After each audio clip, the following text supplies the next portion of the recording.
At number 3, I have Kevin Jennings. You have Darian Mensah, but I have Darian Mensah at 4. Let's go to him. Okay. Joe, the Tulane transfer from that now finds his way at Duke made a lot of headways this offseason with allegedly getting paid close to $2 million in NIL to leave Tulane and go to Duke. He's respectively at number 3 and number 4 on our list here. Your thoughts on Darian Mensah and what you saw last season? I remember when they played Kansas State last year, Blake. I was rewatching that game because I was trying to get a pulse on Kansas State. I was trying to also see like what happened, why that game was so close. And every time I watched Mensah drop back and watch him evade pressure and watch him aggressively take shots and drive the football down the field, every time I was saying to myself, holy crap. And I was texting scouting buddies. I'm like, have you seen this kid? This kid is a true freshman playing at a G5 program who was a 3-star. Mm-hmm. Have you seen this kid? And I found out pretty quickly that after that game alone, he picked up a lot of interest, hence why he moved on to Duke as quickly as he did. And I actually would have thought that Mensah would have ended up somewhere bigger. And I think that there was interest from bigger programs, but he had an academic aspiration to go to Duke. Mensah is, I think, going to put a lot of people on notice. I think Tulane, it's hard to transfer out of there because of the academics part from there too. Right. Yeah. It's worth noting. My final point with this, though, I know that the supporting cast at Duke isn't exactly astounding, but Darian Mensah has the tools to elevate everybody around him. Just like Riley Leonard did 2 years ago when everybody was talking about how the heck is Duke doing this against Clemson. I think Darian Mensah is going to have a couple of games like that this year. Let's not mistake it now. Duke went 9-3. With Malik Murphy, who was inconsistent as hell. Right. And it's not as if that they didn't go in the portal at wide receiver either. They go and get Anthony, the senior. They go and get Cooper Bark-8, the junior, redshirted junior. They bring in Mensah. Their entire offensive line is returning. Their tight end is returning. Their running backs are returning. I mean, Joe, they added some pieces on the offense, but the problem that we would have with that and coming to Duke, Joe, they're 9-3. I mean, they play good football. And by the way, they had Miami on the ropes with Malik Murphy.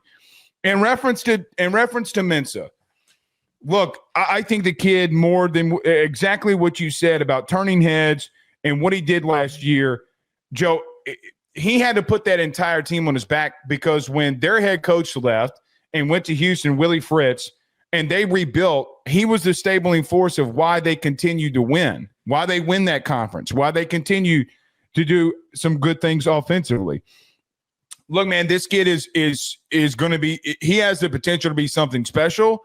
You're right, though. I do worry. I mean, it is Duke, right? And it's going to be interesting to see what he does there. But I think the kid can play. And they're going to knock off somebody they shouldn't because of him.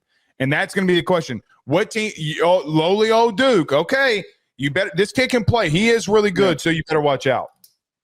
Yeah, I think everybody is good. Anyone who's not like in the weeds as much as we are, I think a lot of people are going to be suddenly just stunned. They're going to be like, "Who's this? Who's this kid at Duke? Who's this doing all these things at Duke?" There's going to be some casual ACC fans that are going to be learning about Darian Mensah, and they're going to be learning the hard way. I'm really curious when we do that preview, which will probably not start up until May when we start doing our top 25 previews. I'd be really curious to kind of project how they're going to do this upcoming year. I'd be willing to be bullish. If they went 9-3 this past season by playing hard-ass defense and getting a couple of nice games from Malik Murphy, a 10-2 season, a 9-3 season is more than doable. Hot take. If Mensah plays in that game against Miami, they win. Yeah, Duke beats Miami. Easily. I mean, the separator for me was that Murphy wasn't good enough of a passer. Exactly. Take advantage of the shit secondary that Miami had. That's my point. So it's going to be interesting to see what he can do at Duke. We're both pretty high on him. Joe, you have Kevin Jennings at number 4 from SMU. I have him at number 3.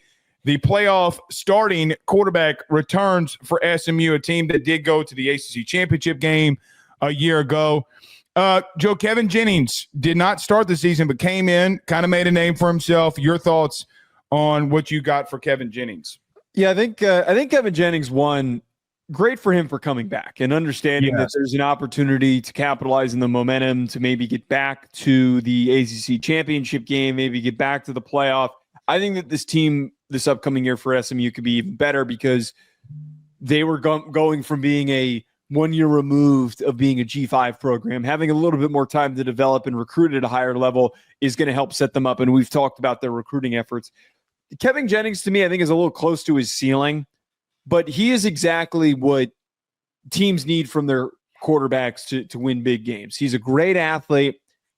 The way that he was described on a lot of broadcasts, I thought was perfect. He's like watching a point guard play quarterback. It's like watching Rajon Rondo. Seriously, he's kind of ducking in and out, and then he finds somebody and he's just distributing the ball. He's not going to take the deep shot and connect over the top because he doesn't have a huge arm, but he's just super tactile and smart at setting up his guys to make plays. What a pull, Rajon Rondo. That's a great comp. It's the only one I would use. I don't think he's hit his ceiling because of all the turnovers he had. He had six fumbles last year and he had 11 interceptions. 17 turnovers is a lot. It's a lot. Yeah. I get worried about that. That was kind of where I had a lot of pause. Yeah. The thing is that when you have a guy with that level of athleticism and he's got that many turnovers, my question becomes, can he learn and fix those mistakes or does he stay the same? There's never really with someone that's got the athleticism as him, they never necessarily digress. They always are going to stay around the same or they're just going to flat out get better. I do think that under Rhett Lashley in a year two situation, the reason I don't think he's hit his ceiling, and here's a hot take. You're not going to like it. If there is somebody that can push Klubnik at number one, I do think it's him. Because there's something that he has that nobody else on this list has. Now, Haynes King does on my list.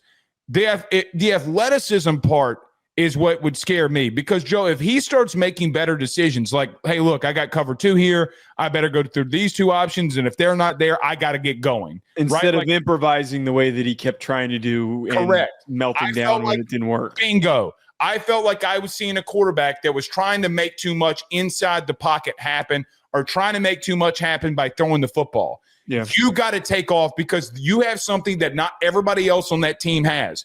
Against the teams that you will face, Joe, nobody on that front seven is going to catch him. I'm sorry, they're not going to.